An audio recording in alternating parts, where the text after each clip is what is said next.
Hello everyone, welcome back to my Journalism of the Heart news channel. The story for today is if Morbius was actually ludicrous and outlandish, even in a bad way, it would be a step up.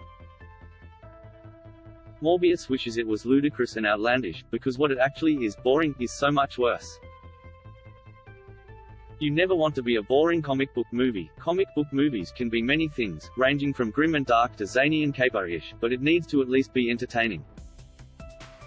And Morbius is not entertaining, or it should have at least one character whose fate you care about. Morbius doesn't have that either. If the movie gods had any mercy, they would have killed them all so they can never return for a sequel or crossover. No such luck, FYI.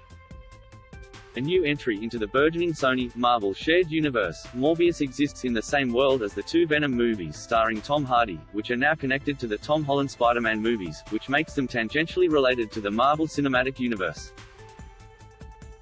But that's all by the by, except the shuddering thought of one day, perhaps, Morbius having a chinwag with Thor. Ye gods, Michael Morbius, Leto, is a gifted doctor whose life ambition is to cure himself of a rare blood disorder that afflicts him and childhood best friend Milo, Matt Smith.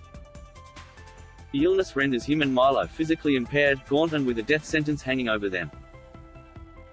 Along with Dr. Love interest Martine Bancroft, Adria Arjona, he embarks on a dangerous experiment of splicing human and bat DNA. Of course it goes wrong and he turns into vampire, one which needs a blood infusion every few hours but can stroll around in the sun. His newfound powers stir desperation and envy in Milo, just as Michael contends with his new physical strength, and the cost it comes with, that of being a monster. Never before has Jared Leto turned in such an unmemorable performance, one that which allows his cartoonish House of Gucci effort seem inspired by comparison.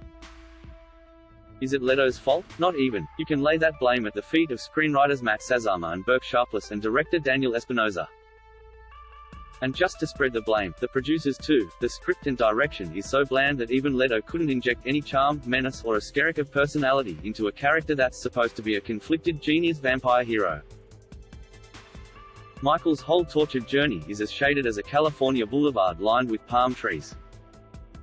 Elsewhere, the writing is stiff and full of exposition, and no one bothered to make it frightening or bloody. The action sequences are barely discernible as it leans into the hole there so fast they're just whiffs of smoke effect, which quickly becomes tiresome when it's the only trick in the book. The bat scenes are derivative of Christopher Nolan's Batman Begins, and even conjures up long-repressed memories of 1998 stinker bats. And it appears as if the production ran out of visual effects money and dug up a floppy disk with the old vamp face filter from Buffy the Vampire Slayer's first season. Morbius was originally due to be released in mid-2020 and it's shocking the studio didn't take the extra time to punch it up. Or, here's a scary thought, what if they did and this was the best they could do? Now, that's truly monstrous. That is all for today news. Please make sure to leave your comment and subscribe the channel below for more news update. Thank you for watching.